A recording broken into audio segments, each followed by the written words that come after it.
Okay, to start your Facebook ad, you want to go to business.facebook.com/ads.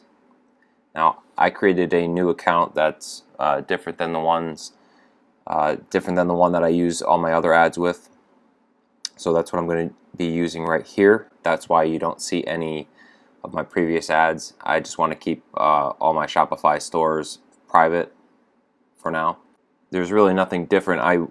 I'm using a new pixel, so I'll be doing this basically just as you'll be doing it, and you'll see exactly what it takes to start a new ad. When you sign up and you go through all the paperwork to get your account all set up, go to Create Campaign. Now there's many different options to start your ad. The one that we are going to use almost exclusively is called Increase Conversions on Your Website. And what we want are the types of people that are going to buy. So Facebook is really great about looking for those buyers.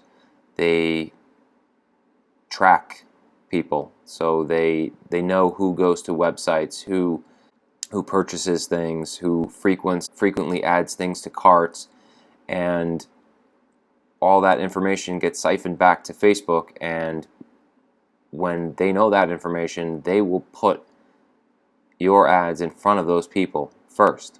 That's great for you because those are the type of people you want to sell to. So increasing conversions on your website is where to go. For brevity's sake, we will just stick with the campaign name that he gave us, but you can put whatever you want in that spot. Call it Pat Mallon's Pixel, create pixel. Okay, now right here, take that pixel number that they give you. Go over to your online store, hit the globe, go to Preferences, and remember this spot that we left blank? That's where you're going to paste your pixel. Hit save.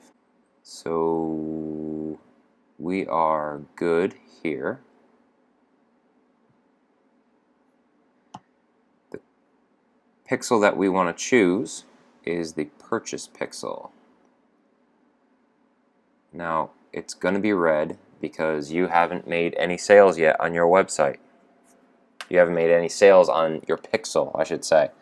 Even if you start a new website, you can use the same pixel, and that could very well be green. But this is a new pixel, and it's going to be red. But that's alright, doesn't matter. Now for targeting, we are obviously going to target men. Why waste your resources and your money putting this product in front of women who probably aren't going to buy, and the ones that will buy are going to be few and far between. So right away we will select men. Now as far as age groups, we don't know enough. We don't know enough about the market. So we don't know if old guys are going to be purchasing this, if young guys are going to be purchasing this. So we are going to keep that expanse as wide as it is. The only thing that we are going to do is we're going to up this up a little bit. Up the minimum age up to, let's say, 24. And why 24? Because at that age, a person's likely out of college. They're likely established in a job. They have credit cards and they're willing to spend. At 18, they may not have all those things. We could be proven wrong later on, but that's usually the case. But like always, test it out. So we want English-speaking people, because our ad is going to be in English. Now, United States, that's primarily where I'm targeting, but by all means, try out different markets. You could try the big five English speaking countries: United States, UK, Australia, New Zealand, and what's the fifth one? What is that fifth one? I guess you could try, oh, Canada. How can I forget Canada? Our buddies to the north. How you doing, Canada? All right. So where do we go next? Now we go down to the fun part. This is detailed targeting. So when we are going through here, we want to be looking for interests. We don't have to siphon through all this, but what we're going to do is start looking for all the things that get auto-populated. Now, we don't want to just hit golf. It's too broad. We don't know what about golf these people like. They could like, you know, watching golf, mini golf, Volkswagen golf. No, that's, well, not Volkswagen golf. That's actually these people right here. But you don't exactly know what in particular about golf interests them. They could like playing golf. They could just like watching golf. So it's too broad. And in the beginning, even though there's 202 million people who are somehow affiliated with golf, even with just men and 24 to 65, even with that amount, we are still going to go smaller at the beginning. So what do we do? Well, there's a few ways to target an audience that's in such a broad niche. You can target celebrities, like find your Bubba Watsons, your Tiger Woods, Rory McIlroy, people who tend to follow and like the fan pages of those professional golfers are probably going to enjoy golfing themselves. That's one way to do it. Another way to do it would be people who subscribe to golf magazines. They're always looking for golf tips, places like new golf courses to go to, and everything that's related to making yourself better at that sport. So that means that they probably play golf a lot. So that's a good tactic to go. So you just want to go through all those types of options, find an angle, and frankly, you can do both. You can set up one campaign. Now, what we're doing, our campaign is going to be for those tees, but right now we are in the ad set portion of this campaign. So while we'll go through here, and I think we're going to go with golf magazines to start, you can go back and create an all-new ad set that targets just the professional golfers. Or you can go back and target people who just like the brand names of golf equipment, such as Callaway or Titleist.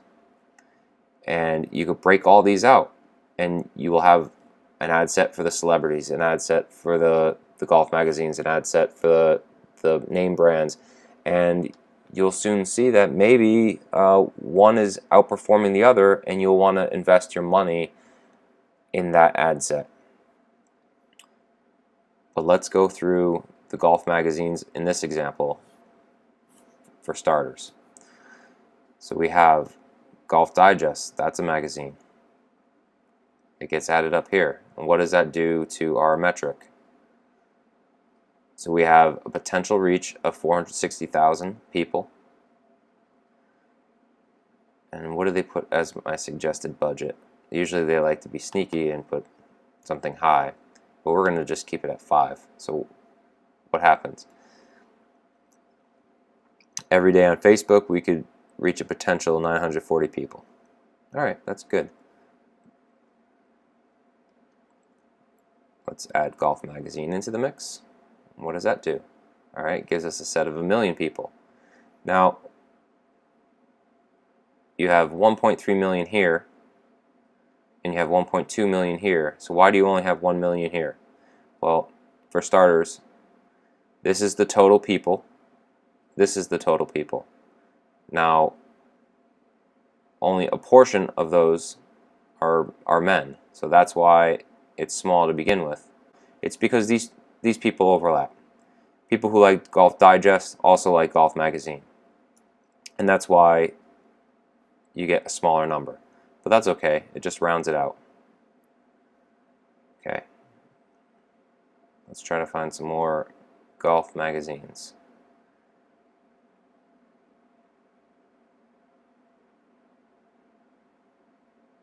What is this? Golf Fix. Alright, now if you start running out of ideas, what you can do is golf magazines in Google. So what do we have? Golf Week. Is that a golf magazine? I don't even know. So you have Golf Digest, Golf Magazine. Those are the two we have. Alright, let's put Golf Week in.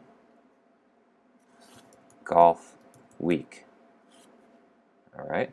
It's smaller. That's good. It's probably more targeted.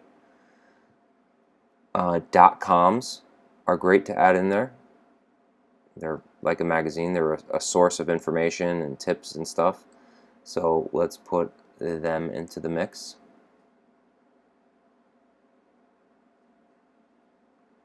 Golf Channel Academy. Now what you want to do is you want to find really targeted,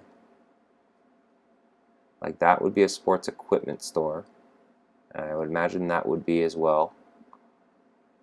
We want to stick to that one type of niche where people looking for tips are the people that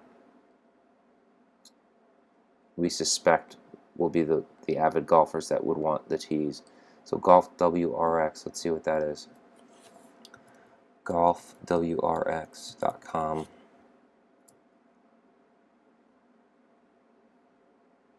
Okay, this is a news and information site. This is probably a good site to add into the mix. And .coms are great. They're very targeted because all that information comes obviously from fan pages and web traffic. So anyone who's signing up for the fan pages of this are actually avid followers of those .coms. So always look for .coms when you're targeting. You may not find them all the time depending on your product, but you never know. So let's see. What's Morning Drive? That sounds like it could be. It's a golf channel. Oh, it's a show. It looks like it's a show on the Golf Channel. All right. Well, that's kind of in the same light as what we're doing. Oh, I had it up there.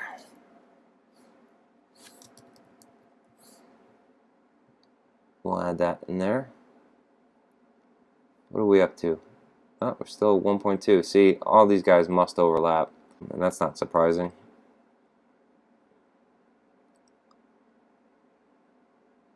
Sometimes you don't see them, but if you ever see something in here that has lowercase letters, those are usually pretty good.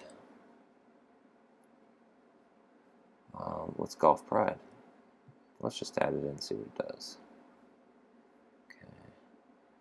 Adidas, golfballs.com. Alright, well, when you do this, you want to be somewhere between 1 and 3 million people.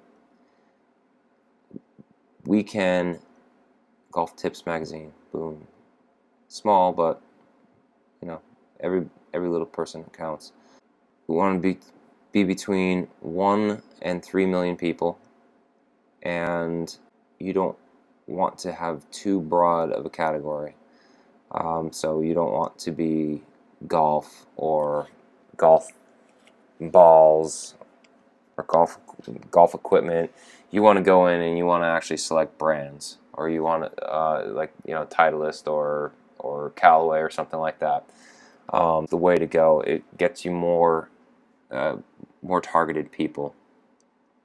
So I think we have a pretty good list of targeted groups. So we could keep going down.